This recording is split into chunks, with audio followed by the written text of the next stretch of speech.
Ами ако ти кажа, че има по-добър начин, който не руши връзката ви, а я изгражда. В това видео ще ти покажа как да накараш детето си да слуша, без викове, без заплахи и без страх. Остани до края, защото ще споделя 5 работещи стратегии, които могат да променят родителството ти завинаги. Защо децата не слушат преди решенията? Трябва да разберем причината. Децата не слушат, за да ни ядосат. Малките деца са програмирани да изследват. Тяхното внимание е кратко. Те се увличат в играта.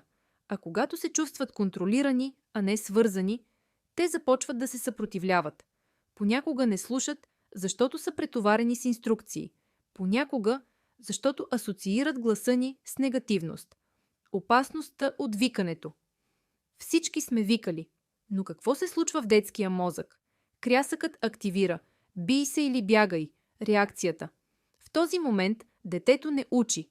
То се защитава. С времето това наранява самочувствието му и отслабва връзката родител-дете. Викането работи краткосрочно, но вреди дългосрочно. Стратегии. Стратегия 1. Слез на неговото ниво.